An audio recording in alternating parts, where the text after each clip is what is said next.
Yo, what's up, guys? Dragon Ball Dave here. Just want to share my thoughts on Dragon Ball Daima Episode 1 titled Conspiracy. The episode released on October 12th of this year.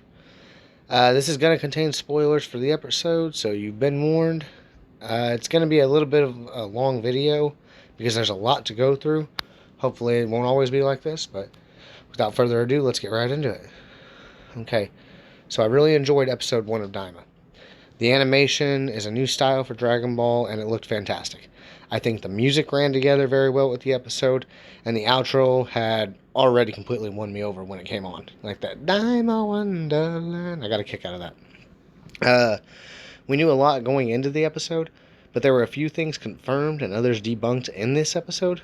For starters, we found out that the timeline placement for Daima, we actually get a really good idea of where the date range for episode 1 is, and I'll get into that more when we come to it in the episode. So, first off, I want to clarify here.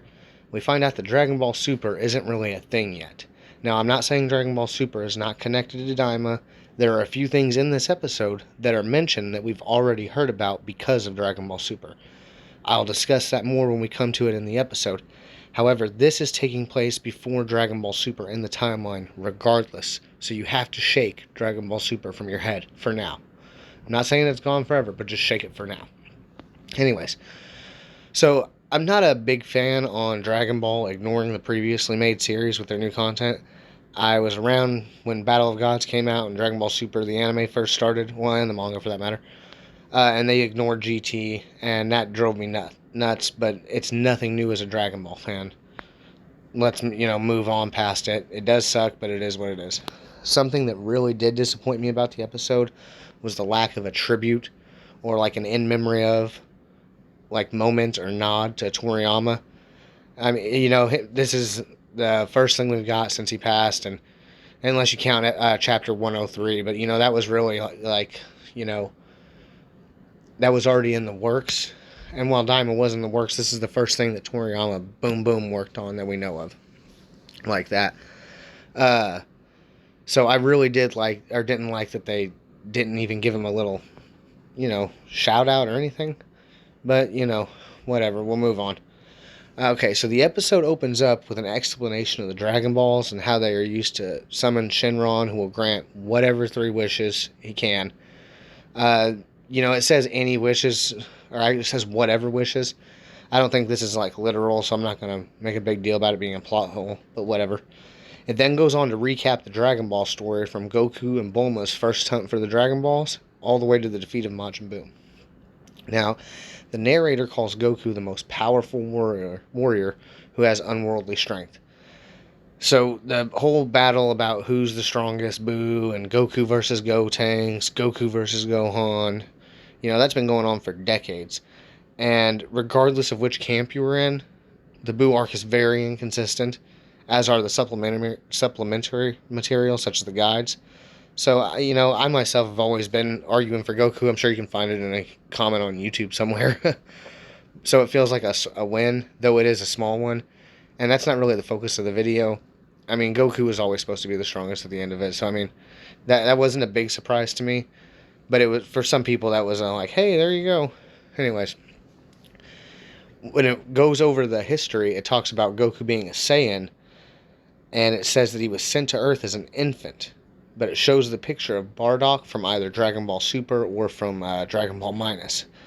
Now, Goku wasn't really an infant in those depictions, I don't think. I think maybe that could be a funny translation, or maybe infant means more than just a newborn baby. I don't know. Later in the episode, the word babies is used, and it's actually used differently there, so we'll get to that when we come to it. Anyways, it also adds that the Saiyans keep their youthful bodies for much of their lives. Now, this was revealed to us in Dragon Ball Super episode 32 at like 3 minutes and 59 seconds into the episode. Goku mentions that Vegeta told him Saiyans keep their youth until age 80. Now, this doesn't have to be a Dragon Ball Super reference. It likely isn't due to not specifying 80 years for the youthful body. Both Dragon Ball Super and Daima are referring to the Super Exciting Guide character volume interview with Toriyama That's where we are told that Saiyans keep their youthful bodies for a while and then age rapidly once they get old because their lifespans aren't much different than humans. So that's likely what Daima is referring to. I think a lot of the super exciting guide material is going to become relevant in Daima, but I'll come to it as we get to it. Okay, so once the episode itself actually starts off, we go to an unknown, eerie-looking place where it's raining. It's the Demon Realm. We know it's the Demon Realm. But we meet these two beings named Goma, the short one, and Degasu, the other one. The taller one, I guess. And they are watching the Majin Buu arc on a bunch of screens that they can move around to watch different points in time. It's actually really neat. No doubt some of that demon magic that we've been teased about for so long. The two people watching recognize Babidi and Supreme Demon King Dabura as... I'm sorry, hold up. Sorry about that. But they recognize Dabura and Babidi and are, disgraced that Dabura could be used under Babidi's magic. Now they watch the scene from the Buu arc where Shen, the Kaioshin, tells Goku and company about Dabura being the king of the Demon Realm.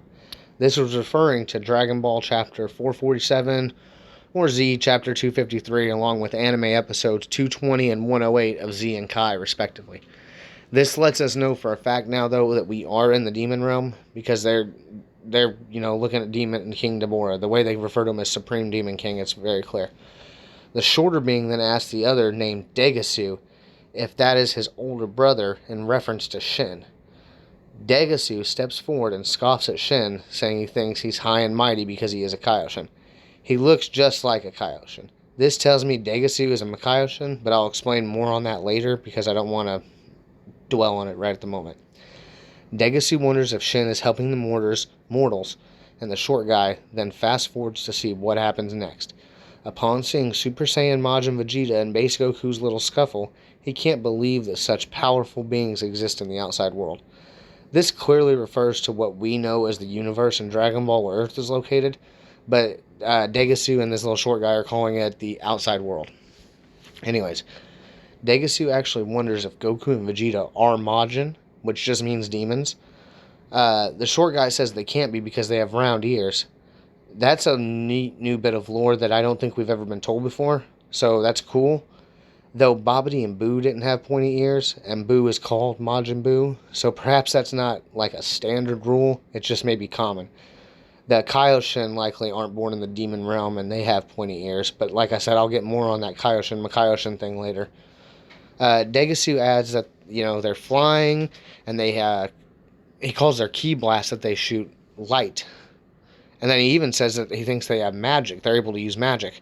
Now, I'm not sure if he's talking about certain techniques they're using, or if that's just, he doesn't know what they can do or what their moves they're doing are, so he's just guessing. But it would be neat to see if Goku or Vegeta use magic.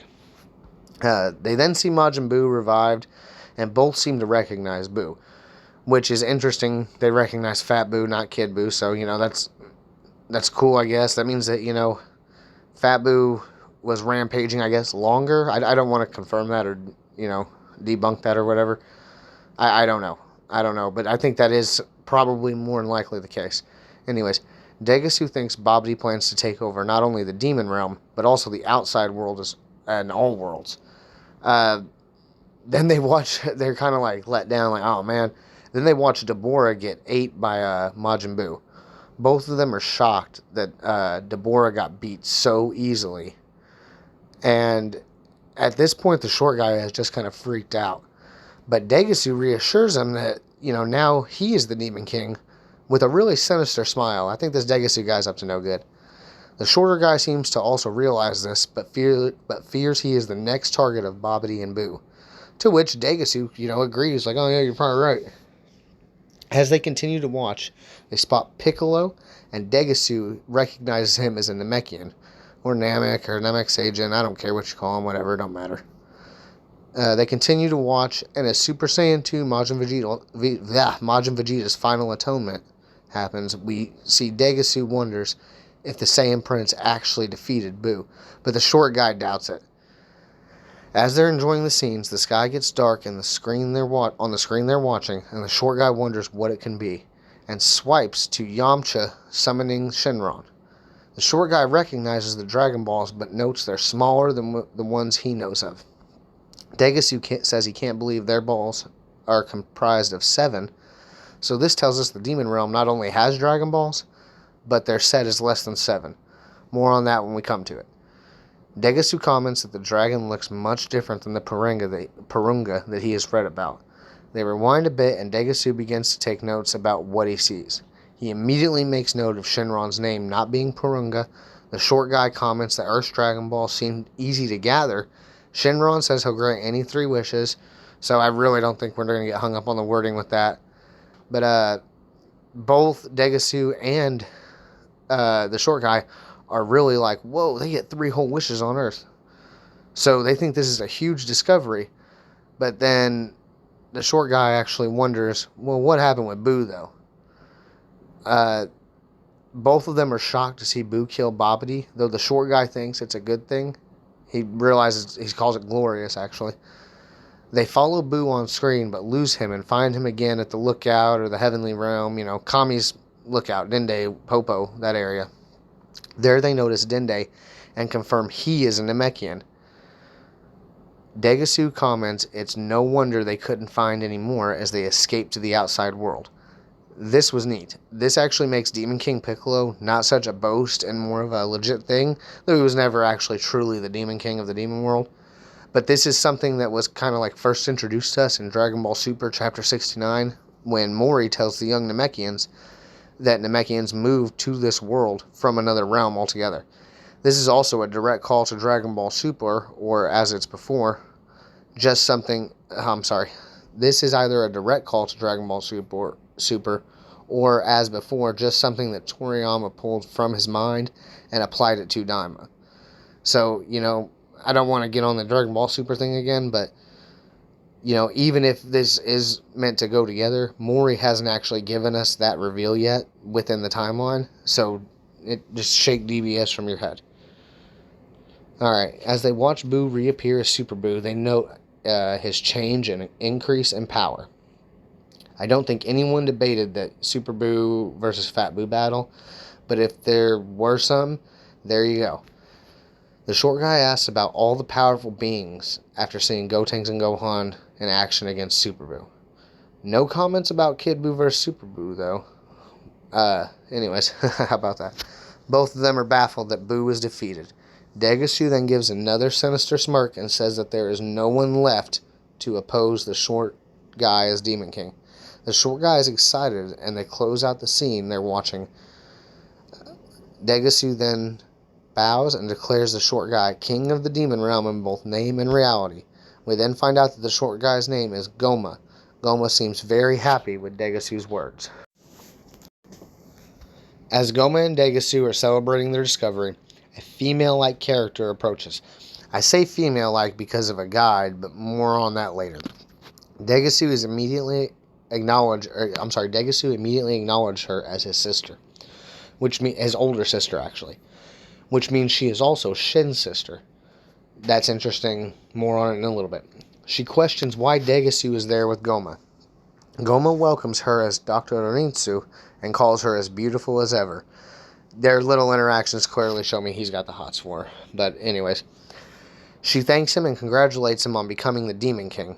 Goma can't believe she knows already, and Degasu quickly says his older sister must have also been watching from somewhere. So Dr. Orinsu and Shin are both older than Degasu, which, that's interesting. Dr. Orinsu says it's unlike Dabura to go to the outside world, and this piqued her curiosity, playing it off as the same thing Degasu and Goma had just done. Goma laughs that is true, but then tells the doctor it's unfortunate that Dabura has been murdered, and all her funding for her researches might stop. She smiles and says, as Demon King Goma, you will also, give me all the funding I need, and gives kind of a sinister look his way, but she asks, won't you? Goma brushes it off and says, we'll see about that. Orinsu seems irritated with that response, and she warns Goma to be careful, as the beings who beat Boo could come to the demon realm, really kind of selling it as a big deal. She's like, it's going to be bad. Degasu comes and shoots down her idea, saying they have no reason to come and risk the dangers of the demon realm. Dr. Arinsu adds that they can only hope that's true, and leaves the two alone as she acknowledges Goma as the king, as Demon King, in a really sarcastic way. Excuse me. Goma is worried that if such beings did come to the Dragon Realm, that they'd be in trouble. Degasu tells him not to listen to the ramblings of his sister. He also says even if they did reach the Demon Realm, they'd never make it to the Demon Palace. So that's actually where they're at, is in the palace, I guess. Which is, that could be another realm. That could be something that sits on top of the three demon worlds. Oh, spoiler, huh? I don't know. Anyways. I'm not sure if Degasu and Arinsu are plotting something together, or what their agenda looks like, but both are suspicious as hell. While they're contemplating this, though, the rain stops as Goma gets the idea to use the Dragon Balls. Degasu wonders why and says the balls are guarded by the three Tamigami. So now we know for sure the Demon Realm has Dragon Balls and it's only a set of 3. This was something confirmed that was confirmed from the leaks.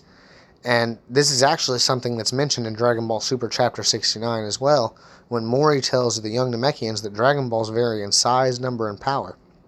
But again, I don't think, because that hasn't happened, I don't want you to dwell on that too much.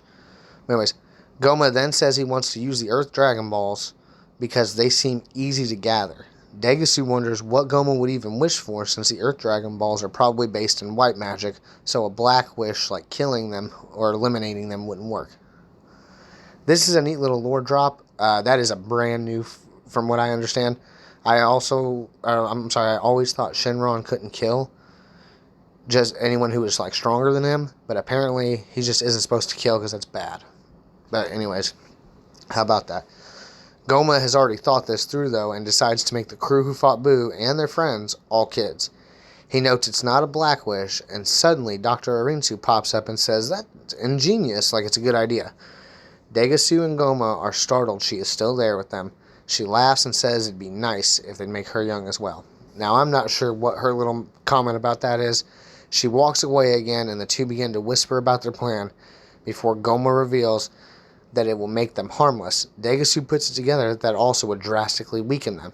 Goma confirms that that's his thoughts exactly, For his second wish, Goma wants to attain the evil third eye. Degasu freaks out and is all like, oh, the legendary Tertian Oculus, who was lost during the reign of Demon King Abara, the father of Dabura.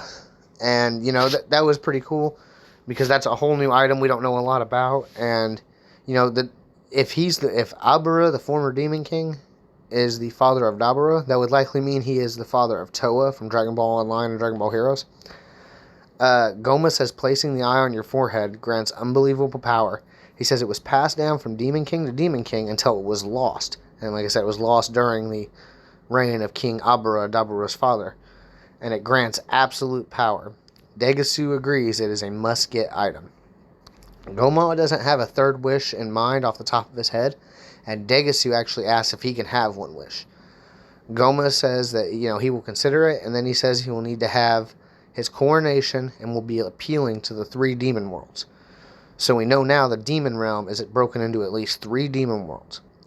And like I said, that palace may actually sit on top of them, kind of like how the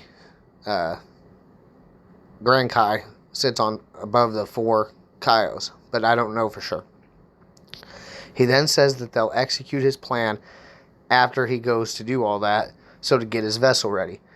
Degasu agrees, and Goma adds that he wants to bring Neva, the Namekian. He calls him senile, but says nobody knows more about the Dragon Balls than he does. As they leave, we pan to a scene of another being hiding and listening in on them. The leak told us his name is Glorio. He looks like a kid version of Mira from Dragon Ball Online or Dragon Ball Heroes. I find it funny how much Rinsu resembles Toa and Gloria resembles Mira, and both of them were, lurking in the background of the Demon Palace. Perhaps that means they're in cahoots or something. Maybe Rinsu isn't as evil as I'm thinking she is, or maybe Glorio isn't as good as we think he is, because he's supposed to be a good guy, from what I've understood. But, only time will tell. We actually cut to another area where Degasu and Goma appear, where a Tamagami is guarding a Dragon Ball. An old Namekian, presumably Neba, approaches slowly and Goma impatiently tells him to hurry up. Goma thinks to himself that there's a Dragon Ball right there, but the Tamagami is there too. The old Namekian looks up and tells the Tamagami, good work. And the beast, that being the Tamagami, looks down at him in approval like, yeah, thanks. Goma used magic to make a key pop up in his hand, and the three enter the vessel. They get in, and Goma says Neva stinks, wondering when the last time he had a shower was. Neva jokes he fell in the mud years ago, and that was his shower. He then asks where Degasu and Goma are taking him. Degasu says the outside world, as he had already told him, to which Neva says they aren't supposed to go to the outside world. So apparently there's restrictions on that. Degasu reassures him all the proceedings have been done. Neva then asks if it's a vacation, and says turn around, he forgot his toothbrush. That was kind of funny. Like, he's just like, hey, turn around, I forgot my toothbrush. Goma doesn't find it funny, though, and says they'll return soon, as they just have some business with a young Namekian. Neva says that he didn't think Namekians even existed anymore, so that's also really interesting. The vessel comes to a giant fish, and this is a crazy part of the episode. The fish asks who they are, and even after Goma says he is the new Demon King, the fish doesn't treat him with no respect or doesn't really care. He just asks for a PIN number. Degasu responds 0493. As the fish starts to turn, it questions them going to the outside world, but it knew from the PIN.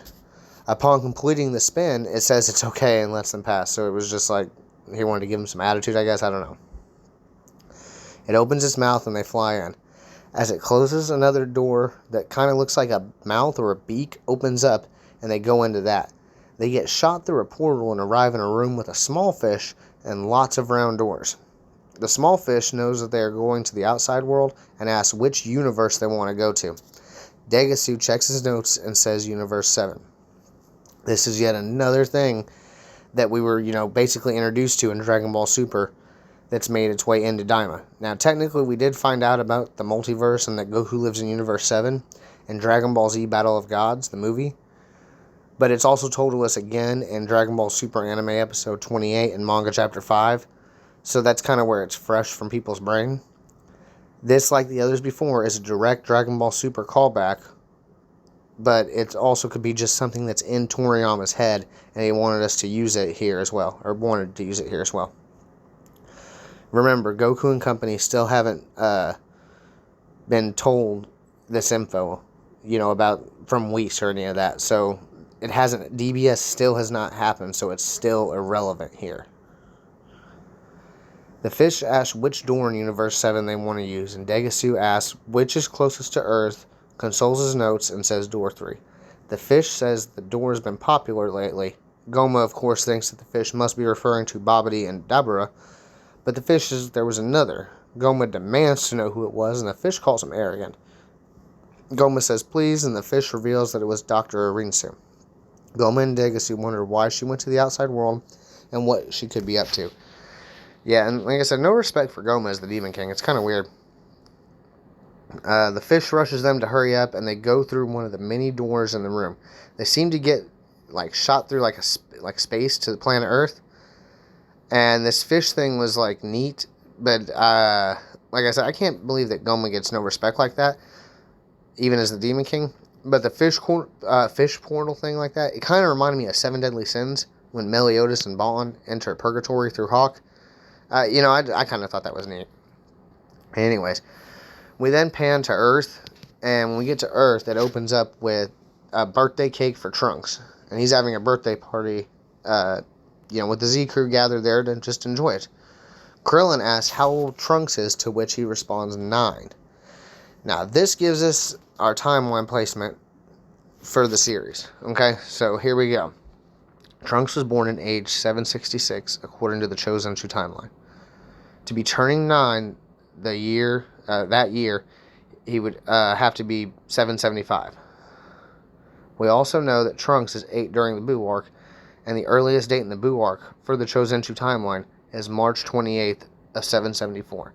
This is when Gohan enrolled in Orange Star High School or whatever. This means Daima Episode 1 takes place between January 1st, 775 and March 28th, 775.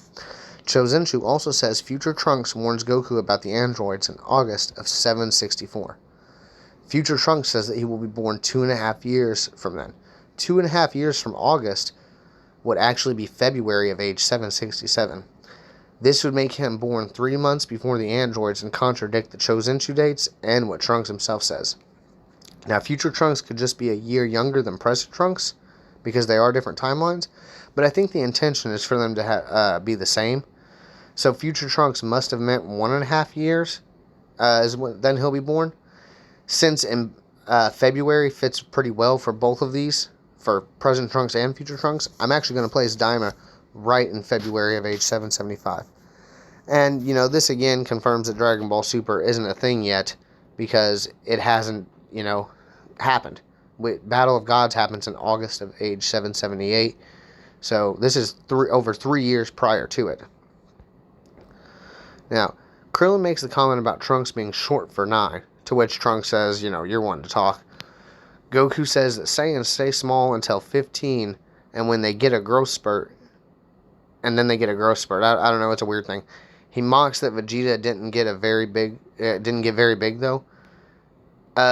This did happen with Goku, and Krillin even points that out.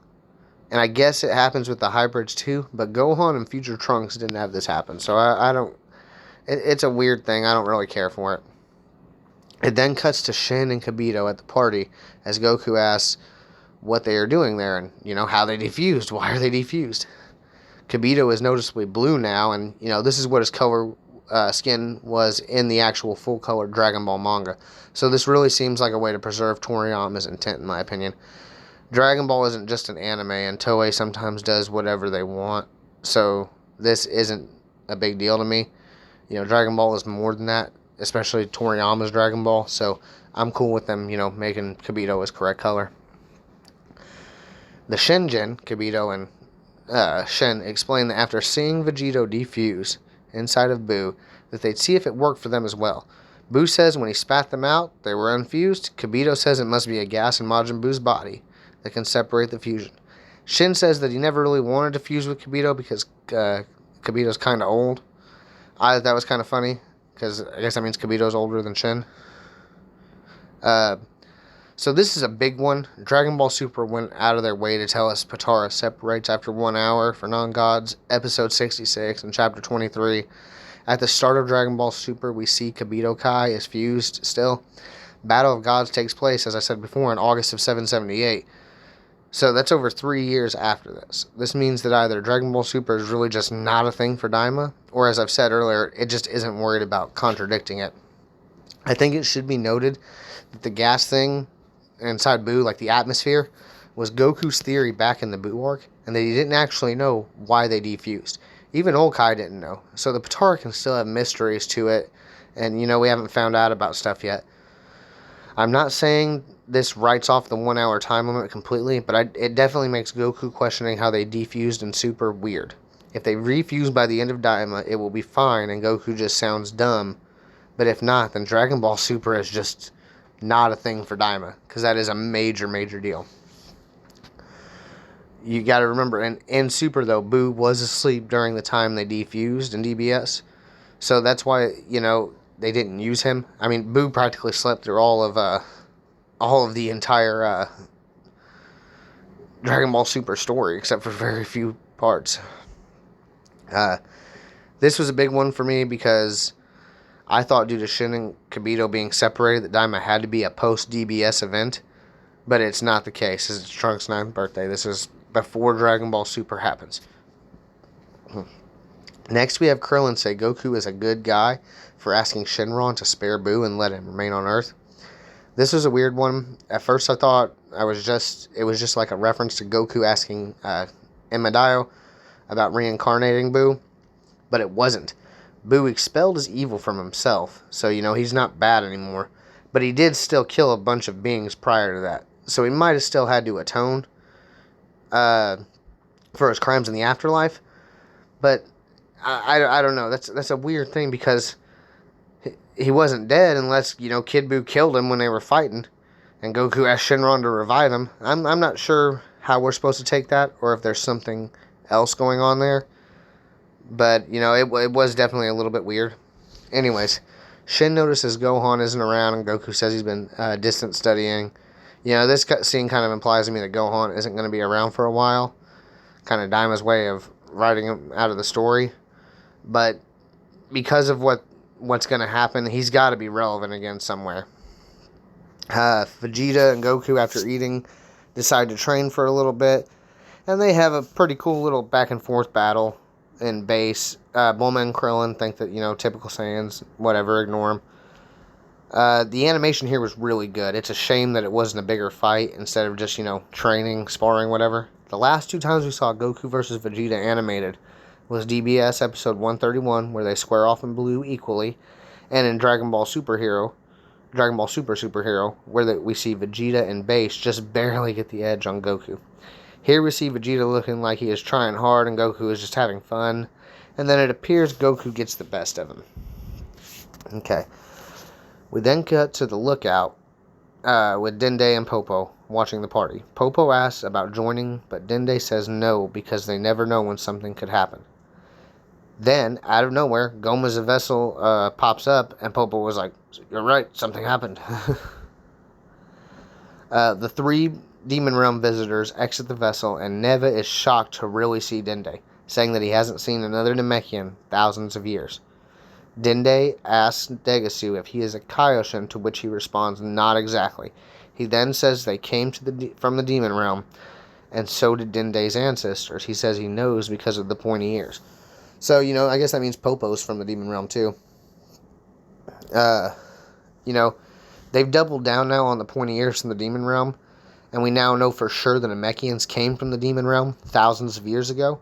So if Dragon Ball Super is related to this, then this would be what Mori referred to in Dragon Ball Super Chapter 69 when we said the Namekians came from another realm altogether.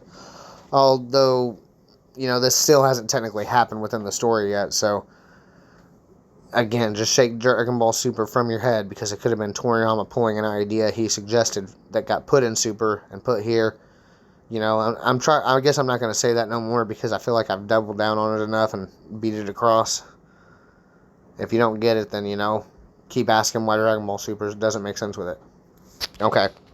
So now I want to briefly go over the Makaioshin thing. I believe Degasu and Dr. Arinsu are Makaioshin. Now, though that word isn't used once in the episode, I still think they are. Okay, so in the Super Exciting Guide Character Volume, page 92, the Kaio and Kaioshin are explained. We find out that all of them are called Shinjin, which means core people, and they live on a planet called the World Core. They're all born from a giant world core tree called a kaiju. The regular fruits are the Kaio, like King Kai, South Kai, North Kai, West Kai, and the golden fruits are the rare ones, but they become Kaioshin. Now, even though they are all born Kaio and Kaioshin, that doesn't mean that they get to be one of the 4 Kaios or Kaioshin. The Kaios are actually determined by a lottery. So, not all of them get to go, only the 4 luckiest ones become Kaios.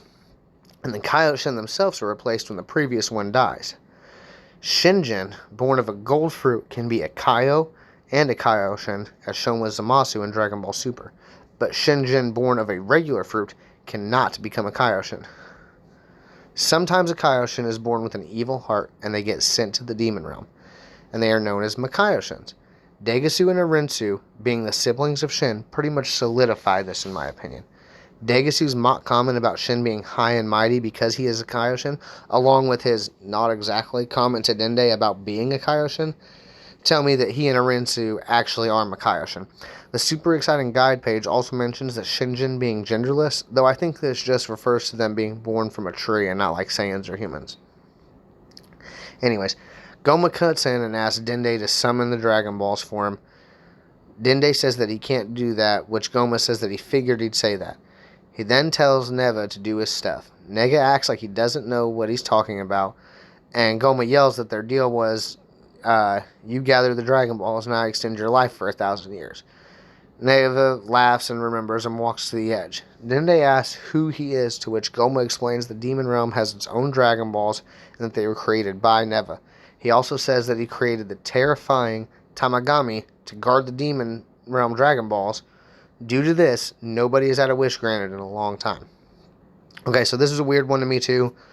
Why didn't Goma just order Neva to, order the Tamagami to stand down and let him use the Dragon Balls? If Deborah was the most powerful in the demon realm, like Shin said, then why didn't he and Babidi just use the Dragon Balls to revive Boo? Could Deborah not beat the Tamagami? Was Shin just wrong about Deborah being the top of the top in Dragon Ball Chapter 447? It was definitely weird to me. Let me know if I missed something there. I didn't like that. I was like, what? Why didn't you just tell them to do it? Goma says that they heard about Earth Dragon Balls and so decided to check it out. Dende asks if they're going to use the Dragon Balls as he realizes that's their goal. Neva then says the Dragon Balls are stone because they've been used recently. Going back to the Chosenshu timeline, we know Yamcha wished for people killed at the World Tournament to be revived in May 7th of 774.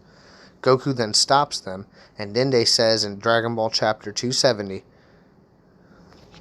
Dragon Ball Z Chapter 270, that they can use the other wishes later, and that the balls will only be stone for 4 months. This means September 7th is when they'd become usable again. And that's actually the date that Chosenshu says they erased the memories of Majin Buu. Since they were already stone for 4 months, the Dragon Balls would be stone at least 8 months, or until May 7th of 775.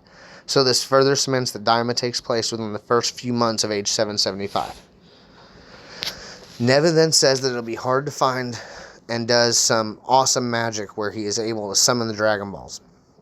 This was cool as hell. It was like he shot a burst of energy from his hand through his body that dispersed the same way the Dragon Balls do after being used for a wish.